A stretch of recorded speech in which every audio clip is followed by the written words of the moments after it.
All right, we are live. All right, I don't want to sit and stare at us on the screen, so I'm going to shrink this and close all the pop-ups, and then I will introduce uh, myself.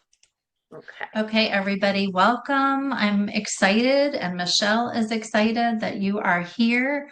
This live will be sitting on my page for 30 days, and we will make it into YouTube if you missed the live and you want to go back. But today we are going to be talking about the truth about recovery from Lyme, mold, SIRS, chronic illness in general, but both of us had Lyme and what no one talks about. So many of you already know me. I'm Heather Sunderland, a board certified functional health coach, founder of Health Coaching by Heather, and co-owner of Navigating Mold and SIRS. And I specialize in supporting individuals who are dismissed, overwhelmed, stuck in their healing process due to mold, toxicity, Lyme disease, or chronic inflammatory response syndrome. And I personally, many of you know, have walked through having Lyme. I was undiagnosed with Lyme and BART 22 years and a lifetime of mold exposure that I really didn't find out about until a few years ago. And I reversed a list of 22 ailments that really fell under the umbrella of chronic inflammatory response syndrome. But I want to introduce you to Michelle McKenzie because you Oh. guys don't know her. And I think you're going to be blessed to get to know her today. We have gotten to know each other, and we definitely our thinking aligns. She is an integrative mental health therapist and a Lyme coach, and the founder of Balancing Life and Lyme. And she, having experienced Lyme disease herself, now helps women with chronic illness manage the emotional and mental health challenges of healing so they can create a more balanced and fulfilling life, even while navigating ongoing symptoms. And I have to say that is so important Yeah. because these illnesses are so hard on us emotionally and hmm mentally. hmm So I hmm think this is going to be like an amazing conversation Yeah. to have. I'm excited to be here. Thank you so much for inviting me and offering to do this together. You are so welcome. So I'm going to start with the first question, and then you guys who are watching, we are streaming from Zoom.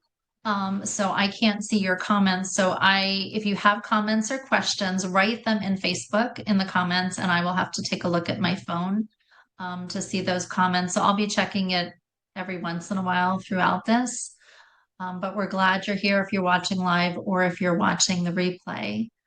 So the first question I'm going to ask Michelle is, when you first began your healing journey, what did you think recovery would look like, and how has that changed over time?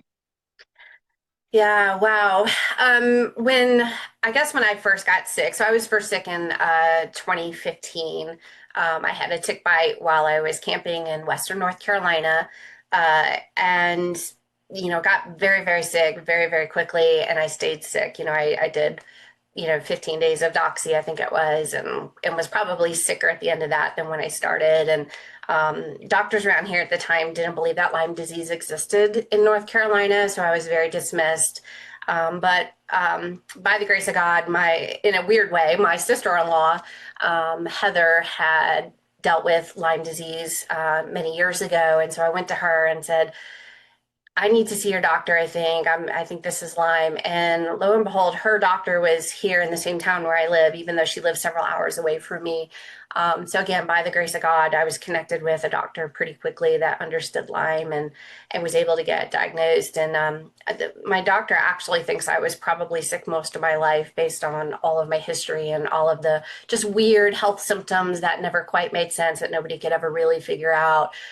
So I probably, even though I was officially diagnosed in 2015, probably dealing with this much, much longer. And, I think when I first got sick, I think I thought that recovery meant that I was just going to get over it and, treat it, get over it, and get back to who I was before Lyme disease. I'd kind of just pictured this finish line where I would just, make more and more progress, a very straight line, and, one day wake up symptom free and everything would just go back to normal. And learned very quickly that healing is much more nuanced than that. It's definitely not a straight line. There's lots of ups and downs and twists and turns. Um, and when I did finally reach remission from Lyme and from all the co-infections, um, it was wonderful. I would say I'm, 90, 95% better, from when I first got sick, but I still have setbacks. I've had multiple back surgeries since my Lyme diagnosis. I have ongoing nerve pain. So recovery is less about chasing that finish line and that perfection and the getting back to normal, and more about learning to work with my body instead of kind of constantly fighting against it. Yeah, I love that's that. I that's mean, that's kind of been my experience. What about you, Heather? What did you think recovery was going to look like for you? I think a lot of us think the same thing. I was sick, didn't know what was going on, but had clear symptoms of Lyme at the age of 30, like went from well to disabled overnight, as soon as I came to know the Lord. And then I didn't get a diagnosis. I forget if it was 51 or 52 of chronic Lyme, and just got sicker and sicker. So I think healing looks different the longer you've been sick. People don't, Hmm. if you're newly diagnosed and you're catching it, it looks different than someone who's been ill a long time.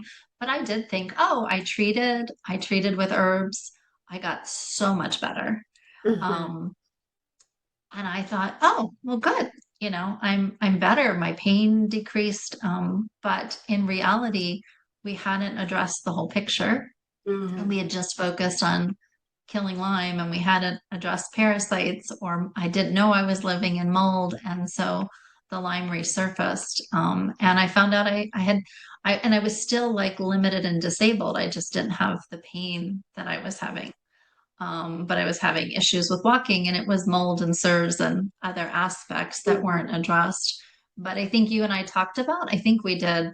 I know I've talked about it online. Like I felt like the finish line keeps moving. I Hmm. was told I didn't have Lyme, BART, CIRS like 23 months after approaching things the way I do now as a coach. Not 23 months from when I first started treating, because that was 51, but 23 months when I found out I had CIRS.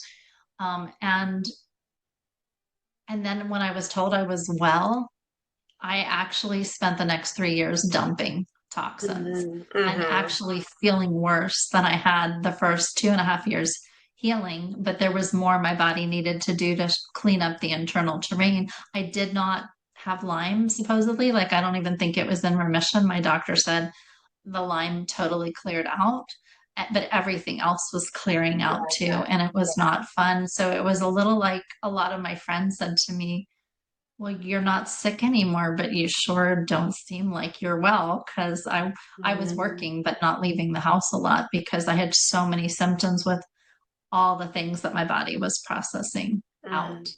Hmm. Hmm. So I think, like you, I've had to adjust. Like, I know I'm not sick, but my body's still doing some healing from all those years I was sick. And I just started detoxing again a few days ago. I'm not doing anything to push detox. My body's just like, hey, we got some more stuff we want to get rid of. But it doesn't tend to do it in a way that's mild. It just tends to go in really deep and causes me a whole bunch of Wow. symptoms. Wow. And so it's just like, oh, here we go again. Like Yeah. there's more to get rid of. And I've been getting rid of stuff for 6 years. So it's a Hmm. little shocking to me.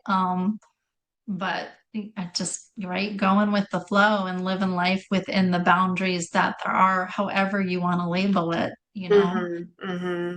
Yeah, instead of kind of always again pushing for that finish line, it's like, okay, this is where I am right now, and this is where what my body is capable of. This is where what I'm doing, and just kind of accepting that, but with grace, to say, I'm still healing, I'm still recovering. There's still work happening Layers. underneath the surface that I can't see.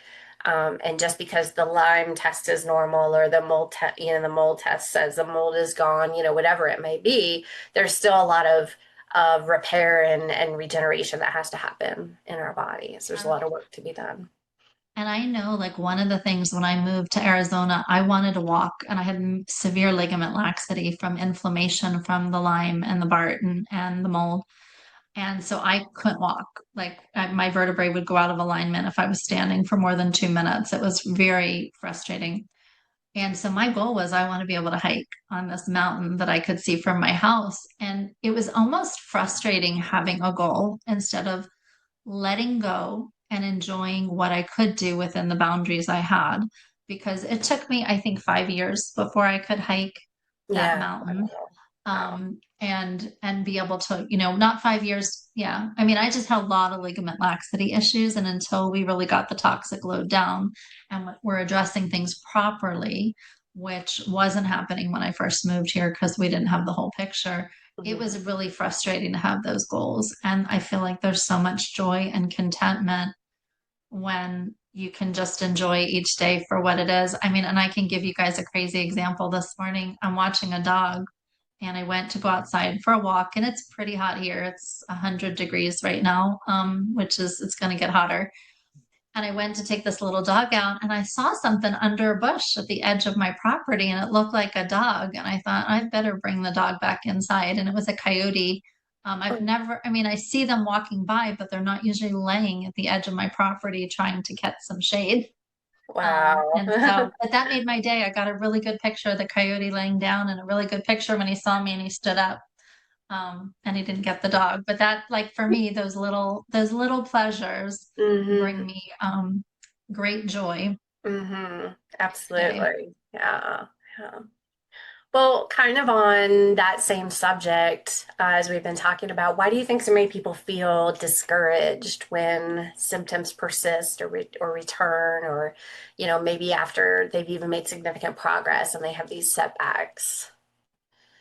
I think people don't often, number one, understand their symptoms. So, I mean, I've seen a lot of people like, oh my gosh, I have neuropathy. My Lyme must be active. My BART must be active. And in reality, it's not always the case. I had neuropathy my entire healing journey. Anytime something leaves my body, I have nerve pain. It doesn't seem to hmm matter what's leaving.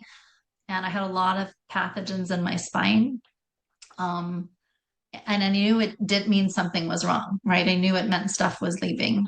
So I think when people have symptoms, they're scared that, oh my gosh, I'm going backwards. When hmm sometimes it's actually just the process of healing or the process of the nerves preparing or the process of some pathogens leaving. But it's different, right, in each case. Yeah, yeah.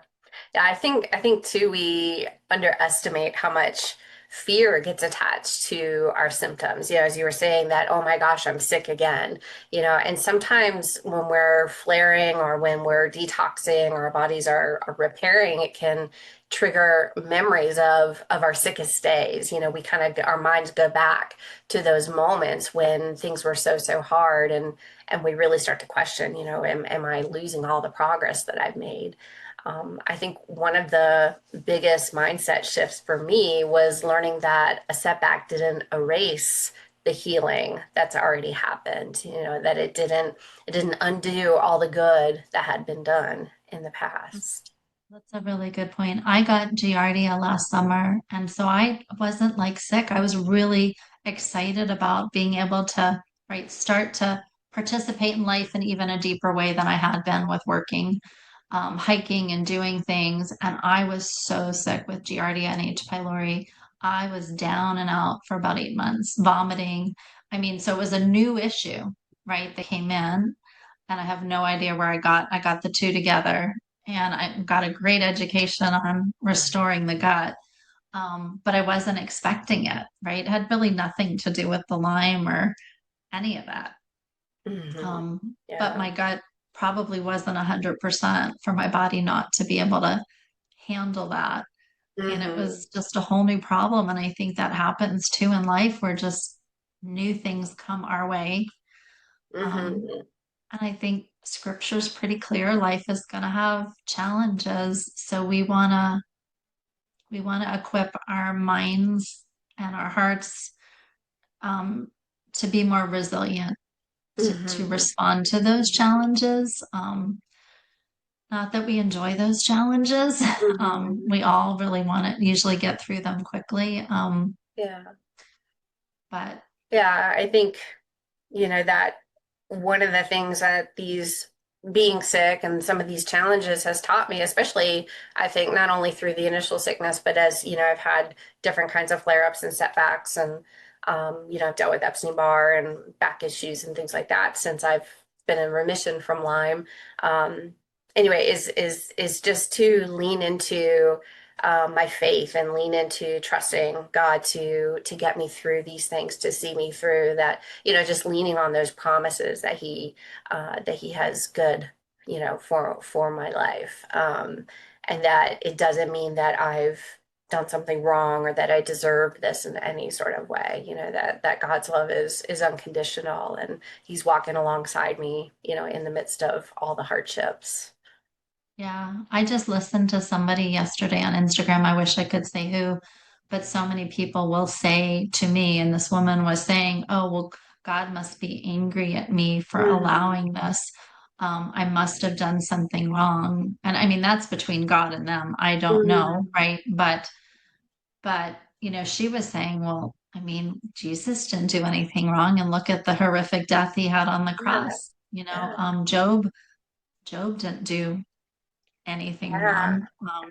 So, I mean, there's lots of examples in scripture where there were trials and tribulation. Mhm. Mhm. So I think the idea that we're not going to have trials and tribulation, whether it's health tribulation, emotional, financial, Mhm. um, is unrealistic. I'm Mhm. realizing. And the closer I lean into the Lord and trust Him for the process and let go of me Mhm. trying to take control with, I know as a health coach, like I'm really good at wanting to take control of the things I Yeah, can, me too. right? The things I can take control of. But with the Giardia, I was doing everything right, and it still took 8 months. And I still, to Mhm. this day, a year out, have major issues. They're much better. And they're getting better with my migrating motor complex and my digestion, which Giardia apparently is really good at just sort of shutting down the enteric nervous system, despite doing nervous system work every day for over a year. So it's like, it is what it is. Mhm. How am I going to choose to show up in life despite those things and live within the boundaries that God, has given me. Yeah, yeah, absolutely. Let me just peek before I read the next question. Okay. If anybody's, all right, there's no comments there. So, Okay. Michelle, do you think, oh, we did that one. Sorry. What are some of the biggest misconceptions about recovery from Lyme? And I'm just going to sort of group Lyme, mold, SIRS, and other Hmm. chronic Hmm. illnesses. Yeah, yeah. Yeah, and I didn't mention this earlier, but I dealt with mold too. Probably not to the extent that you did, but I had Lyme, I had to treat mold. I had a questionable SIRS diagnosis. I never, I was kind of on the edge of a lot of the markers for that. So that was kind of all a part of my healing as well. But I think honestly, as we were kind of talking about earlier, one of the biggest misconceptions is that, healing is linear because it's just not. It's you could some people think of it. In fact, I have this graphic that I used to use for different purposes of somebody climbing a staircase. That healing. You just go step one, step two, step three, and eventually you get to the top and you're all better. But reality, it's more like I always picture like the mountains. You're going up and down, these mountain trails around these mountains. You have to go the long way around to get to where you're going, the peaks, the valleys, all the detours. And sometimes it's hard to know if you're even getting anywhere, when you're on those kinds of mountain trails. And then you look back and you can see, looking backwards, how far you've come, and how much progress that you've made. So, healing's not linear. Um, just because you don't have symptoms doesn't mean that you're healed. I've had to learn that the hard way too, as things have snuck back up, and when I thought I was doing well, I decided for myself in the middle of my treatment that I was healed from babesia, and I clearly was not because 6 months later I completely tanked again and had to retreat it. So just because you don't have symptoms doesn't mean that you're necessarily all better. Um, and there's Yeah, it's sort of, no, yeah, go ahead. yeah, it's just sort of crazy. We have we accumulate a pretty big toxic bucket of pathogens and toxins. And Mm-hmm. so if people just focus on Lyme or one thing, they're not Mm-hmm. addressing the whole picture. So I think that's where people are sort of, right, we're surprised that, you can bring the load down and feel great.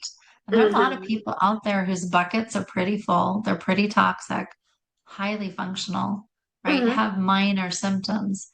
And other people, right, they're much more sensitive with a Yeah. higher toxic bucket, or they're really sensitive as things leave. Like I'm just very symptomatic when things leave, very Mm-hmm. Mm-hmm. inflamed when things leave. And I think Mm-hmm. sort of my nervous system goes, the sky is falling because I was sick so long. So it creates this very intense pain pattern for me Yeah. anytime things leave and I'm trying to help my nervous system break that Yeah. because I never really recognized it till now, really. I mean, I Yeah. was always doing nervous system work, but a practitioner pointed out, that when you've been in pain that long, that's my body's signal when things leave now. Like I just get Mm-hmm. pain. That's Doesn't its mean first any, reaction. Yeah. yeah, but it doesn't mean something's wrong. For me, it means something's leaving. But Mm-hmm. can I calm my nervous system down enough to be like, it doesn't have to react Yeah, that part of the nervous strongly. system work is helping your brain decipher between real threats and perceived threats.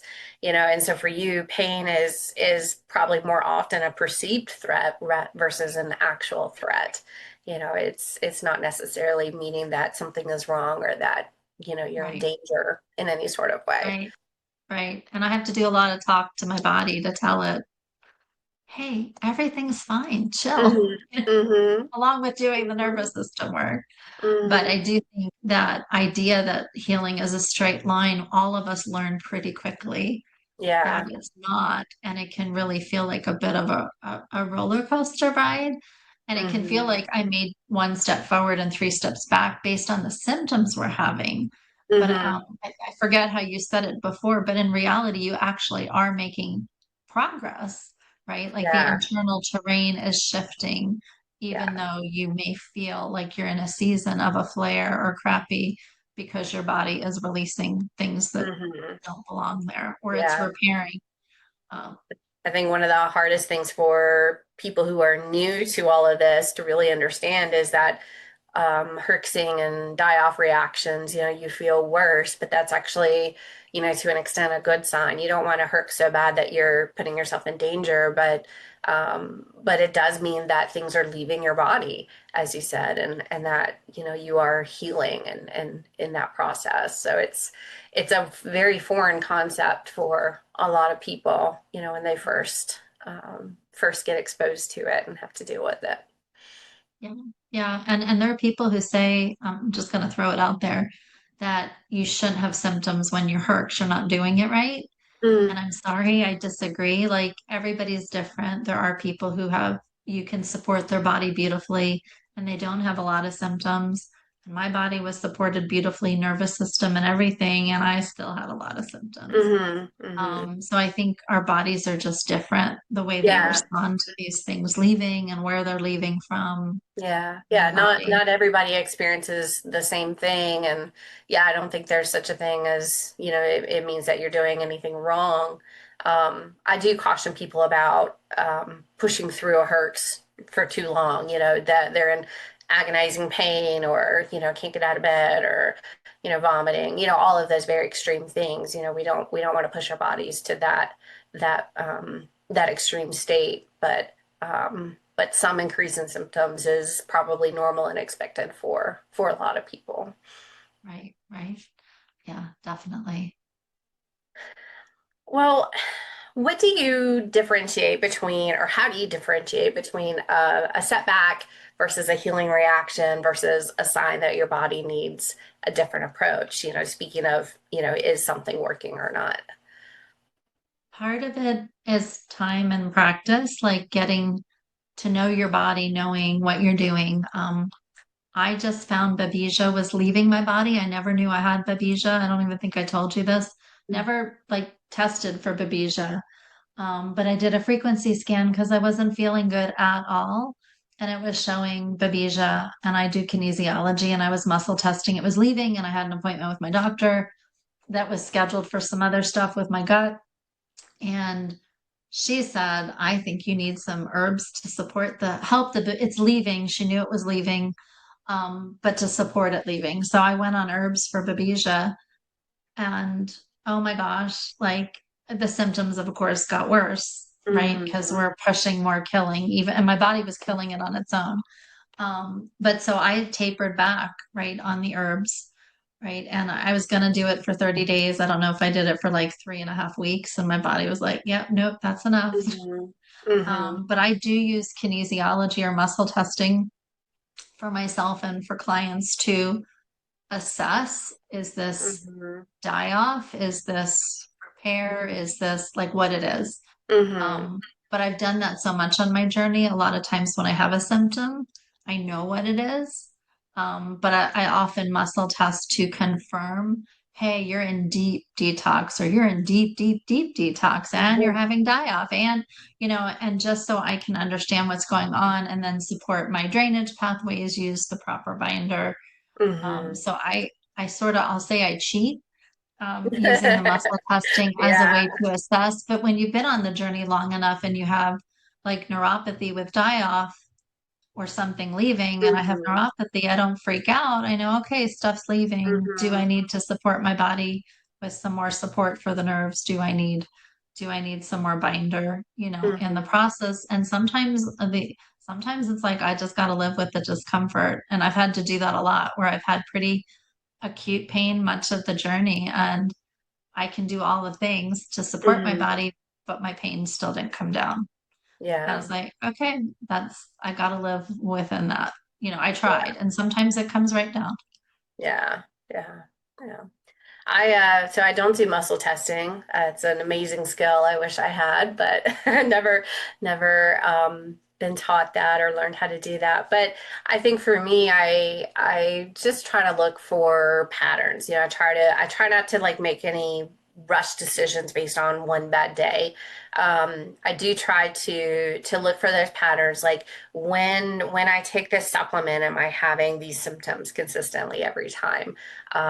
If I stop taking this supplement, if I take a break from it, or if I do things differently, do those symptoms go away?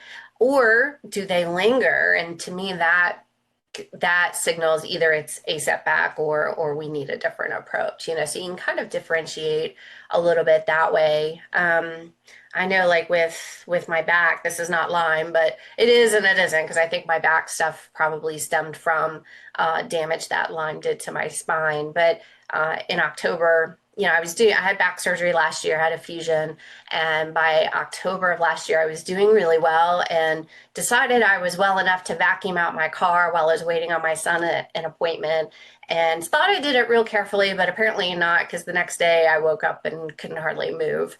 And I thought, okay, like that was too much. I need to, pump the brakes a little bit, back off. But then I was doing all the things to relieve the pain and resting, and it wasn't getting any better. And so that's when I knew, okay, this is not just as I would describe, a healing reaction in a sense, but this is maybe more of a setback. And it really was. It ended up taking months. Really, I'm just kind of like now getting back to where I was in October. That's how long it's taken.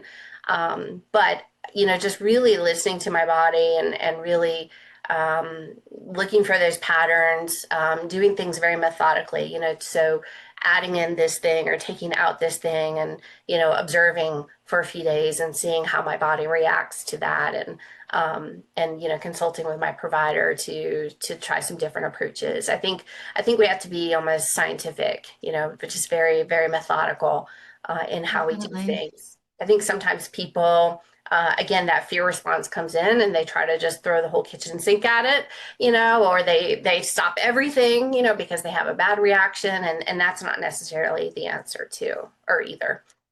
Right. And I'm sorry that you went through that. And being in pain is something you and I have both, right, experienced. And people with Lyme, mold, SIRS, right, everybody's experience is different. Not everybody has pain in the journey, but Hmm. many people do. And I know when I have pain, I want to make it go away.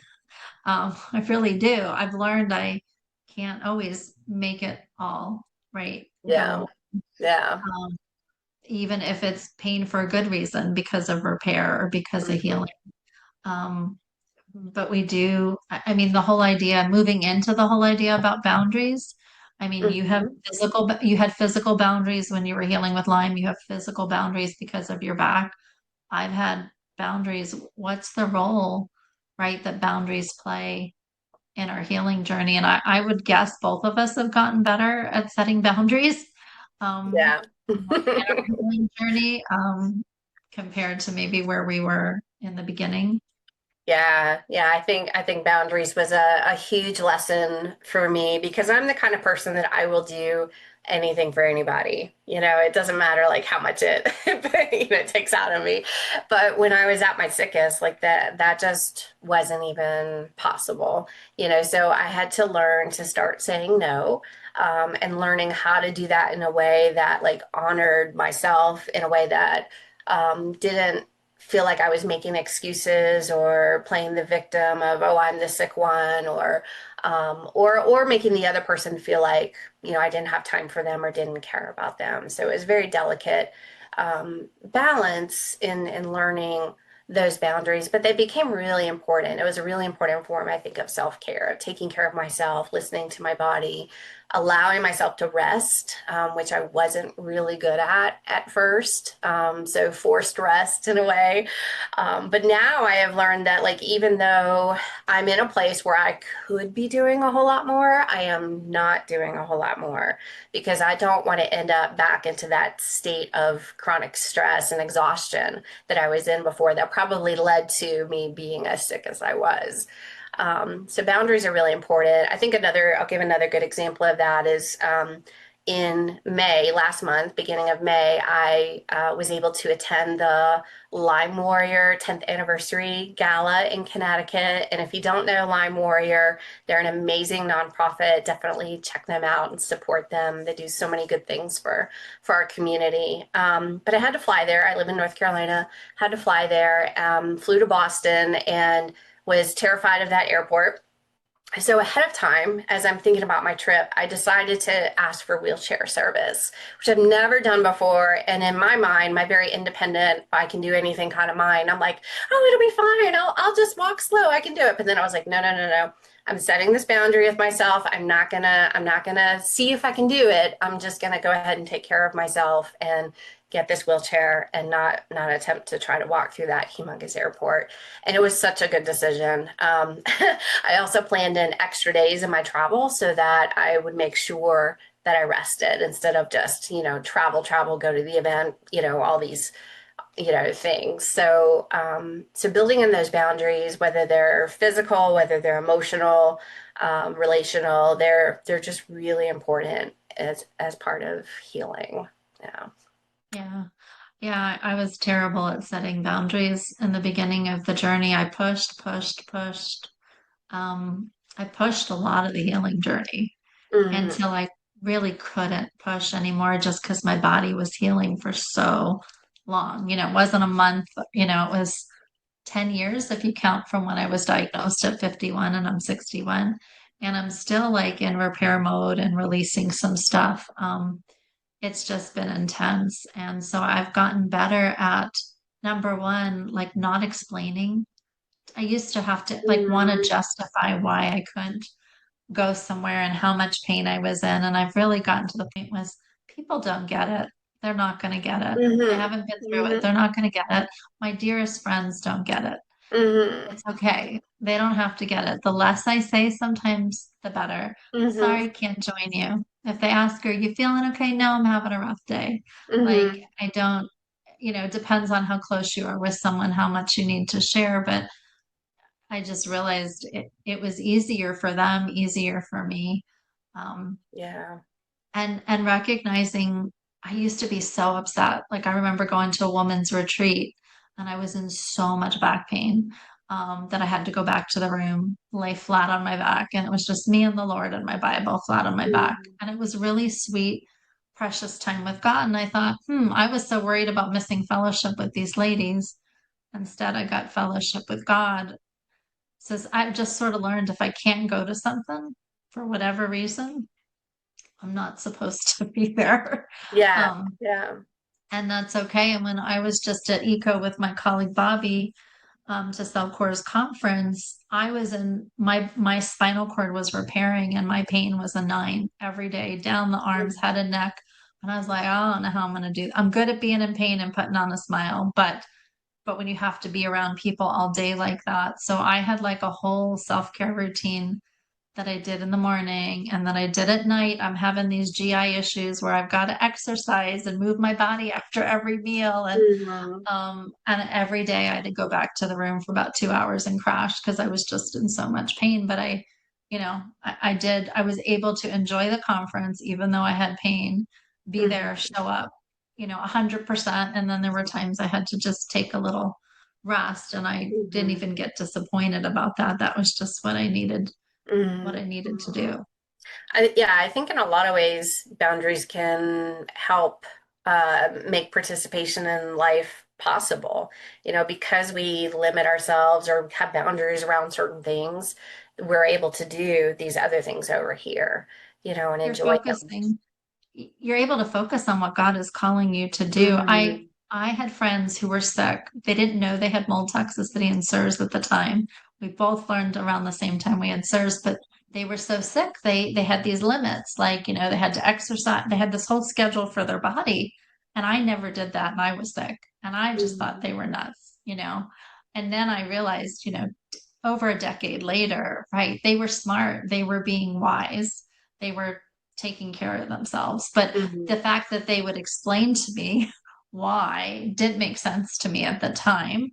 That's why I think saying less is sometimes better than saying more and knowing, who you can share that with. But if you have boundaries and you can focus on what God is calling you to do. I'm the kind of person I want to go to this Bible study and I want to do this and I want to do that. But the truth is, if I did those things, I couldn't be helping the clients that I help because I Mhm. wouldn't be feeling well enough. So like knowing what God is Mhm. calling you to do in this season, if it's being a mother, a wife, a friend, Mhm. taking care of yourself, we all have purpose, even Mhm. amidst the limitations.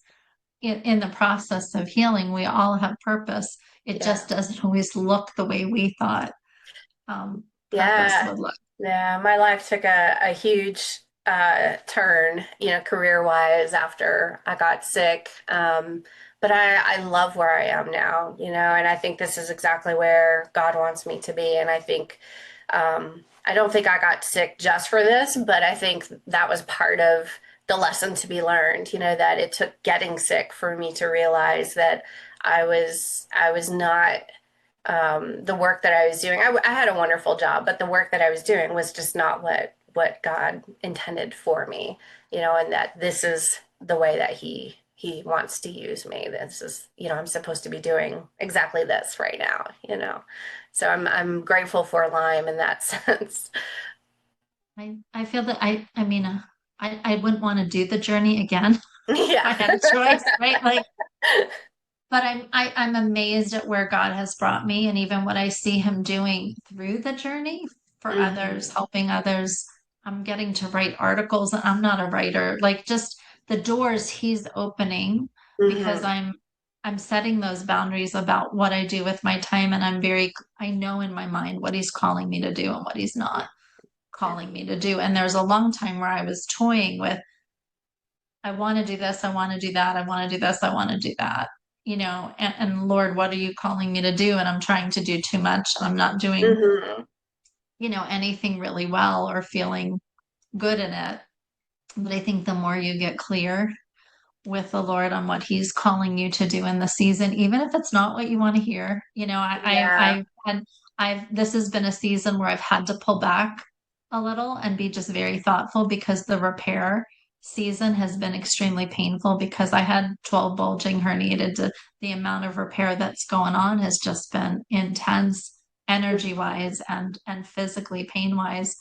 Um, but I still am amazed at even within those limitations and boundaries that I have, the things I'm getting to do, even though it may Hmm. not be some of the things I thought I would be doing at this season. Yeah. Yeah. Yeah. Well, how do you think someone can find hope, purpose, joy when healing is just taking so much longer than they expect, when they're still feeling limited?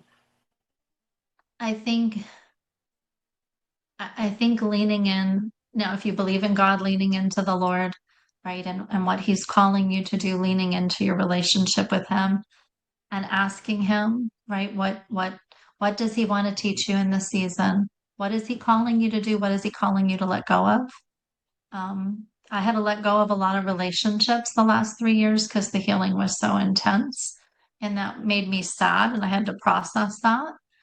But I also was focused on what he was calling me to do within health coaching clients and ministering to clients and praying with clients, right? That gave me purpose. So leading in and seeing what he's calling you to do. And if you have a passion about something and you have the energy to do it, I have a person that I know who's got, they're living in mold, they're in mold, and they love playing the harp. And they go out and play the harp at nursing homes and stuff. One, it gets them out of their moldy house, but it Mm-hmm. brings them so much joy. So it doesn't always have to be purpose around healing. It just can be purpose in terms of relationship and things that bring you joy. When I Yeah. was at my sickest and I didn't know what was wrong with me, I used to put out bird feeders and I would videotape the birds that came to the feeder and learn about birds and try to identify them. I love nature. Um, and every day I have so many critters that come out on my backyard because I live off a golf course. So I've had baby birds. I've had a coyote today. I've had baby bunnies. I've had roadrunner in the last 24 hours and I had a bobcat. Aw. And I get to take pictures of all that. And that brings me a lot of joy that has nothing even to do with anybody else other than loving to Mm-hmm. share the pictures, Mm-hmm. online. So I think we can find purpose in any season, even if you're extremely limited. I mean, it can be Mm-hmm. encouraging someone else, it could be praying for someone else. Um, it doesn't even have to be like physically cooking, cleaning, Mm-hmm. right? I mean, you know Mm-hmm. what it's like with your back. I had a broken back. I was on my back for 3 months. Um, but I didn't feel like I didn't have purpose in that season. It Yeah. just life looked different in that Yeah. season. Yeah, yeah, absolutely. Yeah, I remember telling myself, when I get better, then I'm going to do all the things that, make me happy or give me meaning. And I realized a few months in that this is going to be a long journey, and I need to think about this a little bit differently. So, I used to love skiing. I used to love hiking, doing lots of outdoor things. I raised three boys, so I was always like playing basketball or throwing a football, like all these like really physically intense things. And I loved gardening, which was a lot of like, Discipline. shoveling and bending over and, being in the heat. I was so heat intolerant when I was sick.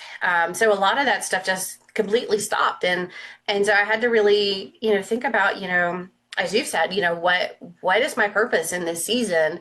I shifted my job to something that met me where I was physically. A part-time job that still gave me a feeling of purpose and meaning, and that I started doing container gardens because I could have a container on the table that I could access that was much easier to manage. I kind of invested in my time and learning into cooking and baking because now I have all these dietary restrictions. So instead of eating like boring, yucky food, I made all of my favorite foods, in a way that I could actually eat them now. And so that was kind of new and exciting. So it was about finding different hobbies, about, modifying the things that I love to do so that I could still do them. And what it really comes down to, I think, is finding what I like to call like micro moments of joy. So like you said, the pictures of the coyotes and the bunnies, watching the birds, all these little things in our life that really do bring us joy. We have to really, I think, sometimes be very intentional about noticing those things, appreciating those things, having that gratitude. And just, I think one habit that really helped me was, when I wake up in the morning, I would immediately like feel all the heaviness.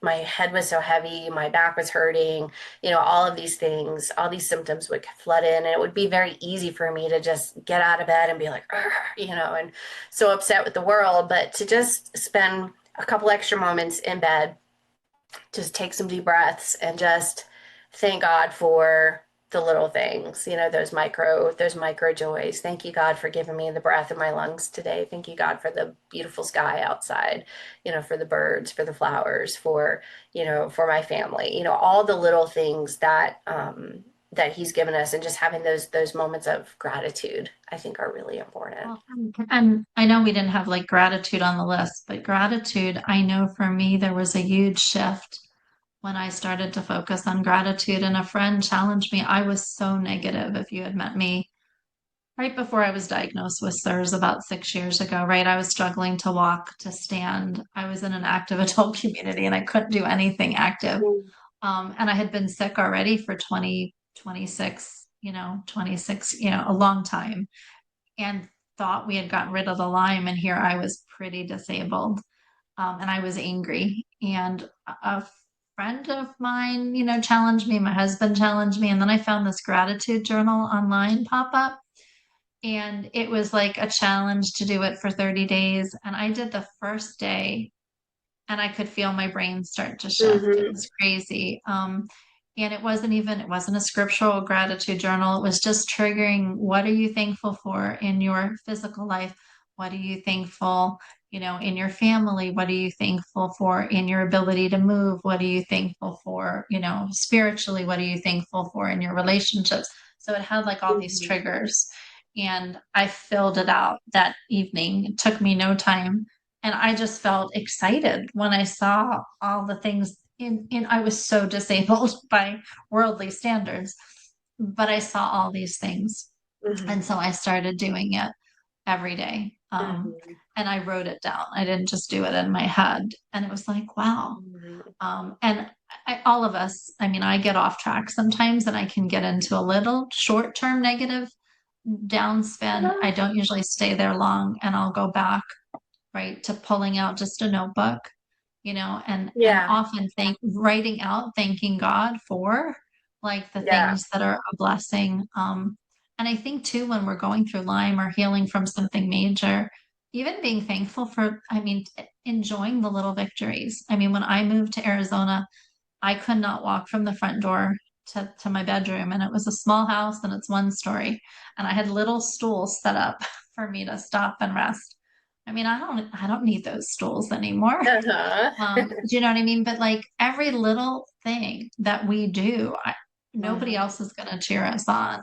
To Yeah. pat ourselves in the back and go, wow, I remember when I was first like cleaning half my house by myself, Hmm. vacuuming. And Hmm. I was just like, wow. Um, when I broke my back, I was so excited. I would go outside and walk off my property and get yelled at by my neighbors in a back brace. I could walk just a few minutes, right? And I was supposed to get up and move a little, but not a lot. But I was so excited to get up and just walk a little. And that's all I Yeah. could do, was just do a few steps and come back in the house, and over time, right, Hmm. that grew as my back healed. But to rejoice in those things, Hmm. and it's so easy to forget until we're limited again, you Hmm. know, how Hmm. exciting. I went and met someone 2 weeks ago, a mole dog in Phoenix. I haven't been out of the house a lot, because just intensity of all that's been leaving, and fatigue, and being up at night in pain and not sleeping. And I woke up, got out of the house, and I Hmm. felt good. And I felt like a 16-year Hmm. old who just got her permit and was Yeah. going for a drive. Like, just that enthusiasm inside me was Yeah. insane, because it was so special to be able to get out of the house, go meet someone who Hmm. wasn't even a friend. It was someone who I think will become a friend, but it was just so exciting, Yeah, to do absolutely. We that. have to celebrate those wins, however big or small they are. We might think they're not important, but I mean, yeah, after my surgery, remembering like, wow, I could actually ride in the car for 15 minutes, I went to the store today. I left my house, I I walked went to the 500 bathroom on steps. my own. I don't know if you Hmm. had that with back surgery, but when Hmm. I broke my back, I remember when I could go to the bathroom without assistance, and I was Hmm. like, yay. Putting on my socks all by myself, that was a major accomplishment. Yeah, yeah, So, yeah, yeah. So whether it's pain, mobility related, or if it's, memory and brain fog, or, whatever symptoms it may be, whatever activity it may be, I think we can just really celebrate those. I run a local support group here in North Carolina for Lyme, and one of the things I post every week is, what are your weekly wins? Let's celebrate with you. And people will post things like what we're talking about.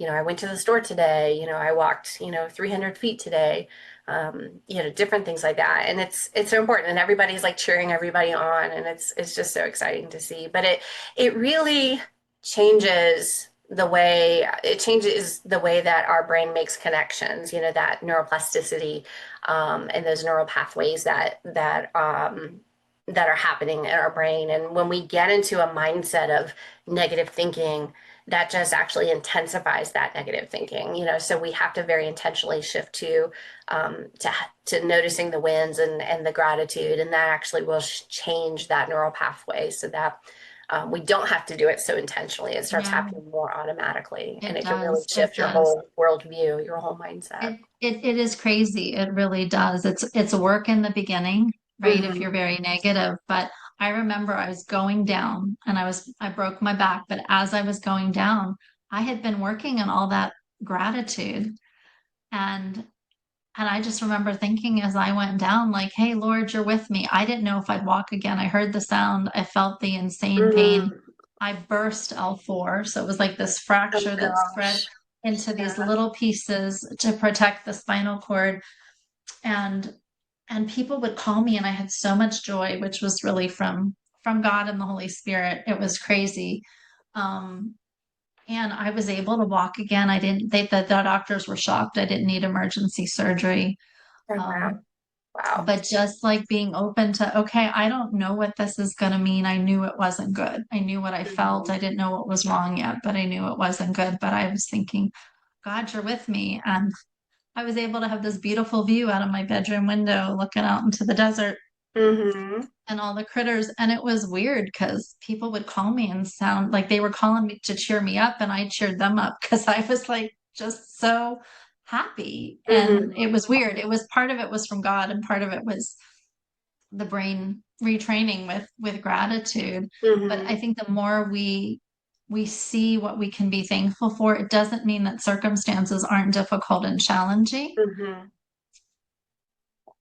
but you can think about it differently. Like, yes, Yeah. like when I had my vomiting for 6, 7 months and I was really sick with the Giardia, it was not a pleasant time. It was a dark time. It was a Hmm. very dark, quiet season, but I also knew God was with me. I knew I Yeah. was going to learn a lot from it that was going to help me with clients with gut issues.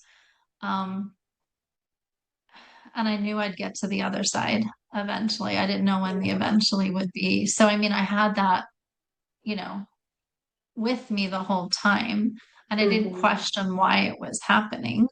I just knew, I had to get through it. There, I could not see people's comments. I found them, and there's a whole Oh, bunch. oh, Can I good. take a Let's minute let's to, yeah, let's look at those.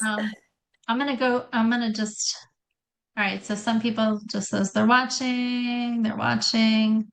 Thank you. Pat says, thank you for your amazing stories. What have or do you use for extreme fatigue and brain fog? Is that Hmm. something we want to comment on? Yeah, sure. I am a big fan of Berber Pinella tincture by Nutramedics. You can buy the two separately, but the one that Nutramedics makes where they're combined is wonderful. It's a brain and nerve detoxifier. I usually put it into an herbal detox tea, so you're kind of getting that extra detoxification.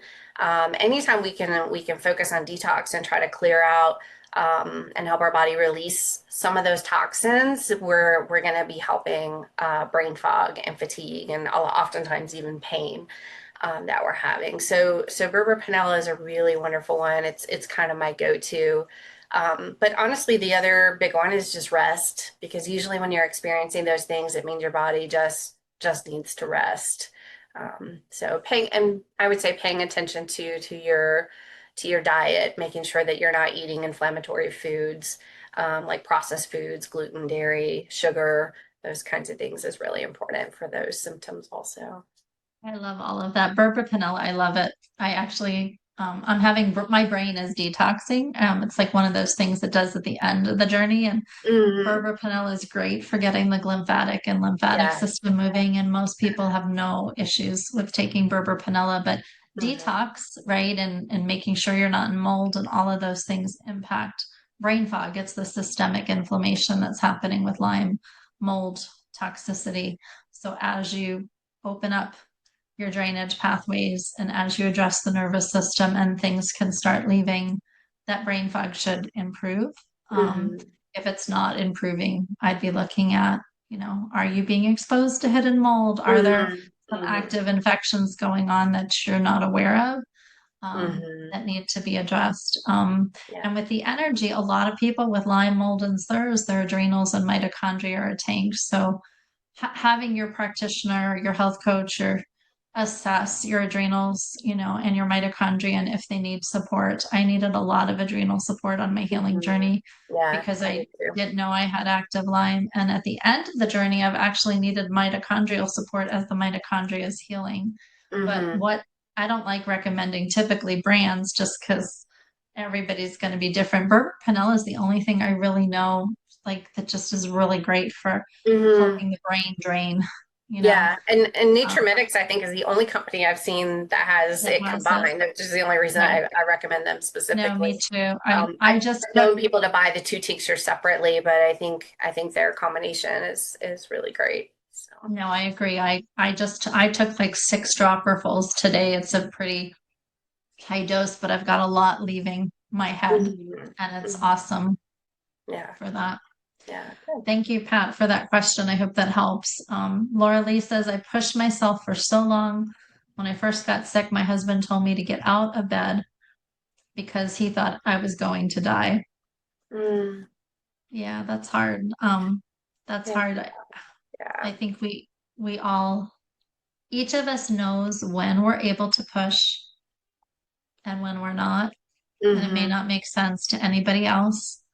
Um, but it's a boundary that you have Yeah. to set. Like if you know you need the rest, there are seasons where the body's doing a lot of work, it's getting rid of a lot, it's cleaning up a lot, and pushing is counterproductive. And there are seasons where you might feel like, I don't feel that great, but I do a little bit, I move a little bit more, and I actually feel better. I mean, you have to listen to that. Hmm.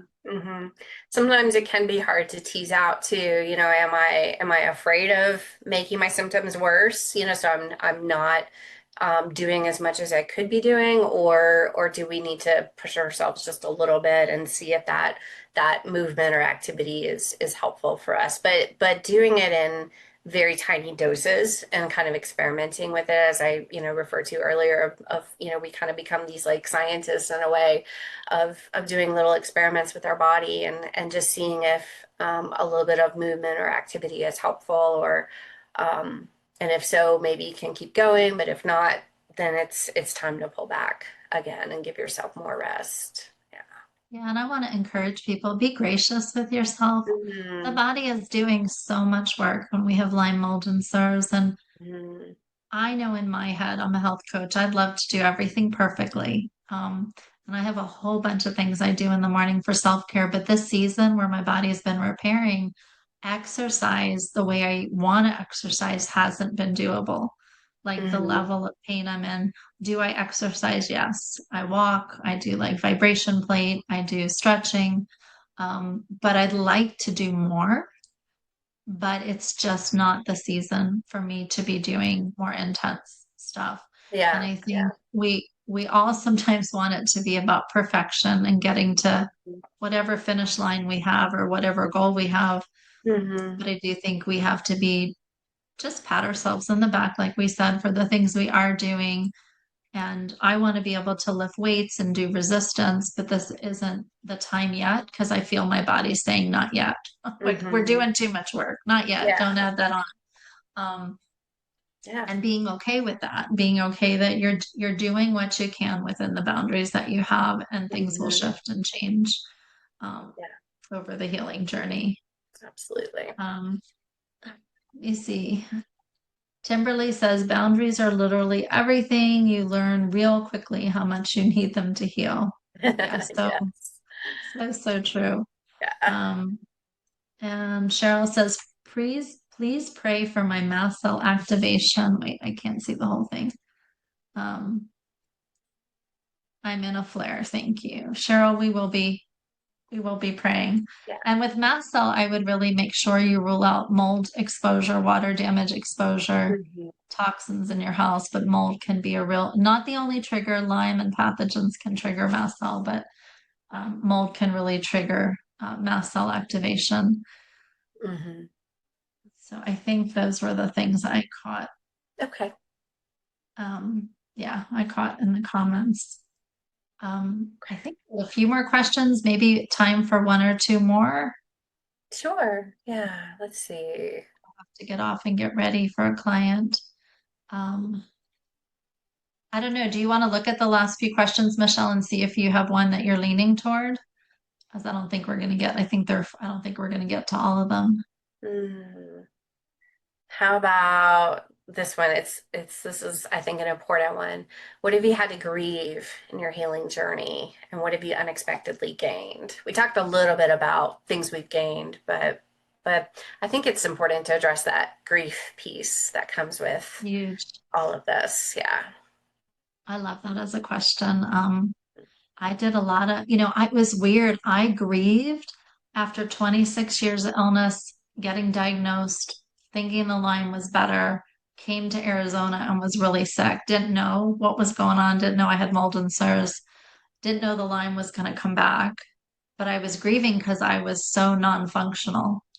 Like I was just so sick. Mm, And I was looking back on all the years of sickness and, grieving what life could have been like, how I could have shown up as a different mom, as a different wife, as a different friend. I don't know why it took me so long to grieve. And I grieved really intensely. And I ended up working with a biblical counselor to process anger and a whole bunch of emotions. But I don't know why it was like 26 years before I started to grieve. And I got, you know, sick at 30 and I didn't start grieving till like 56, that mm, really deep grieving. I'm sure I did mm. little bits along the way. um a lot of like what if life had been different. I don't do that anymore, but I did have to Yeah. process the grief. What about Yeah. you?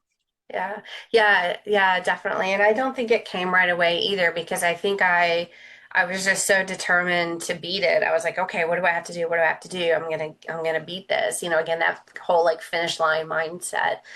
But then as I started to realize that it wasn't exactly a finish line and that I wasn't gonna just go back to my old life, then I started there was a grief that came with that of my life is gonna not go on the path that I thought that it was. And that I'm still the what I had to realize is that I'm still the person deep down that I've always been. That part of me has never changed. The things that are important to me, the things that I value, the things I believe. There are things that are always going to be with me, but I had high hopes of being in like managing nonprofits and doing like executive things in human services, and that kind of life is not the kind of life that I need to be living right now. That doesn't align with my healing journey, what my body really needs. But I really love where my life is going, and I think there was a lot of acceptance that happened over. Um, well, just maybe acceptance is one word, but it was really relinquishing that control and allowing and just allowing that whatever plan God had for me, just saying, okay, God, here I am. What are you going to do with me? And just being open to that. And that part has actually been really exciting to see how that's unfolding, that in spite of my illness, in spite of my symptoms, in spite of my pain or whatever, that I can still lead a life that's meaningful and purposeful. And so there is a process. I think so many people go through, so many of the clients I've worked with go through of kind of like shedding the old life and embracing whatever is ahead, Right. and being okay with not knowing exactly what that looks Yeah. like in a lot of cases. No, you said that perfectly. I think the more I learn to let go and let God, Hmm. like the more peace and joy I had, the more I try to control, doesn't matter what it is, my health, my husband, my son, my Hmm. friends, my family, right? The more I'm disappointed, the more I have expectations and I'm not happy, the more I'm open and open to what God has and what He wants to do in this season. I can really just rejoice in the things that He's accomplishing and doing through my story and my life. And they aren't things I would have done. Like I'm writing, like I said, I'm writing articles for getting asked to write articles for magazines and things. And I'm like, I'm not a writer. I'm a writer. Still don't think I'm a writer. But I never would have seen myself doing that. But if it helps somebody, right, Hmm. understand about Lyme or about mold or about CIRS, like I'm really Hmm. thankful um, about that. Um, yeah. One questions, the last question I'd like to ask that we Hmm. didn't. How has your definition of success changed since you've become chronically ill? Yeah, so I used to define success as in terms of productivity, the more things I accomplished. If I could check, 15 things off of my list in a day, then I had a good day, I succeeded. Different awards and that outward recognition of achievement. And now I think a lot of that kind of stuff doesn't matter. Some days I only check one thing off my list, and that's okay. It's now it's success is really looking at my values, what's important to me. My family is important to me. My health is important to me. My relationship with God is important. Integrity, all of these things that are important and that I see as values in my life. If my actions, if the things in my life and the things that I do are aligning with those values, then I've been successful. So some days that's helping a client, in their journey. Other days it's just listening to my body and resting and not feeling guilty about it. In fact, yesterday was one of those days. I didn't see any clients and I rested all day because my body was telling me that's what I needed to do. And I think it was still a successful day, because I listened to Right. my body and I'm feeling better today.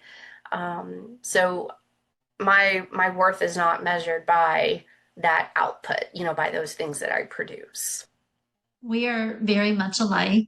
I still love checking things off the list and I I still do get, I too. don't, Yeah. I don't mind having a day of rest. But like if my husband comes home, I'll often say, well, I didn't do this, this, and this. And he knows. And he's like, it doesn't matter. I wasn't Mhm. asking you to do this, or this. But I feel so good when I have a day where I made dinner and I cooked and I cleaned and I saw some clients and but not every day is like that. And I don't measure my success that way. I really measure it. Am I honoring the Lord? Am I doing what He's calling me to do? I was definitely a type A personality. I'm still very driven, but I think the drive is changing and it's leaning into Lord, what are you calling me to do? Even 6 years ago while I was sick, I was still very driven to push and to be an entrepreneur while I Mhm. was really sick. And that drive is shifting. Like, Lord, I want you to open the doors and show me what you want me to do with my knowledge about mold, Lyme, SIRS, what you want me to do with my life. I don't Mhm. want to work full time, but success is not about how much money is in my bank account or how much money, how many people have I helped, am I a good listener? Am I hearing when people are struggling? Do they feel seen and heard when we've Hmm. spent time together? Hmm. Totally. I mean, I'm still type A, but it's like mellowed, if that makes Yeah, that sense. that part never changes, but it can look a little different, I think. Because yes, I'm the same. I still have my list, but it's okay if only one thing gets checked off. It's okay if nothing gets checked off, because eventually I'll get to it, and that's Right. okay. I'm just looking. Did anybody? That's all I'm seeing for comments. But any closing thoughts? I hope that today was encouraging for people. This journey that we're on, it is definitely not a straight line, but it doesn't have to be one without hope. We can, I think we can learn so much about ourselves, and we just, in just again, appreciating those small things, really listening to our bodies, just taking things one day at a time, one step at a time. We can achieve a life that honors the things that are most important to us, and as we just said, like redefine success in a different way, in a way that's really meaningful. Yeah. No, I love that. I love that. Um, oh, I had a thought and I just like it went in my head and then it went out. Yeah, I would say like this whole journey has taught me to be a more mature person, I have a more mature relationship with God. I'm much more discerning about my relationships with others and what Hmm. relationships I'm called to invest in and what relationships I'm not called to invest in, where before I would invest in anybody who was raising their hand wanting support or help. Um, and I've gotten much wiser and that was hard adjustment for me, but I think it's a healthy thing, Yeah. having healthy boundaries around relationships and knowing who your friends are and who your friends aren't, who you're called to minister to and Hmm. who you're not called to minister to. And all of that has just given me a lot more contentment um, in life. Yeah. Yeah, absolutely. I agree. I've seen a lot of the same things, yeah, in my life and my journey. Well, I hope this time that Michelle and I had with you together and those who watched the replay was encouraging. I will put Michelle's contact info later today because I do have some clients in the chat. So if you want to reach out to Michelle, if you want her support, um, you guys know how to reach out to me. So, Hmm. um, Yeah. And I'll make sure that my folks, my audience has your contact information also, Heather, so that folks can reach out to you for support as well. yeah, yeah. I mean, I hope this was encouraging for people. I hope it wasn't discouraging to know that healing is not a straight line, but I think sometimes better to go into something with realistic expectations Hmm. is probably better than the shock, the Hmm. shock of things not Hmm. going the way you think they're going to go. It's not a straight line, but it will be okay. You can Right. still get Yes. Yes. there. Yes. It'll just look a Yeah. little different to get to, Mhm. from point A to point B than you thought it would. Yeah. Yeah. Well, thank you for having me, Heather. I really appreciate it. I've enjoyed our conversation, and hopefully we'll be able to do this again sometime soon. Yes, I always enjoy your posts on social media, your content. Thank Um, you. and it was good Same. hearing more of your story because I know it's been a long time since we've talked about your story together, you and Mhm. I. So praying that your back continues to improve and that you have wisdom and discernment on how to use your body and move your body and that God will continue to use you to help the people that you're helping. Yeah, thank you so much. Thank you. I pray also for your healing journey as well, that you continue to see more and more improvement. Thank you. All right, guys. I hope everybody has a great rest of your week. All We'll right. catch you later. Bye. Bye.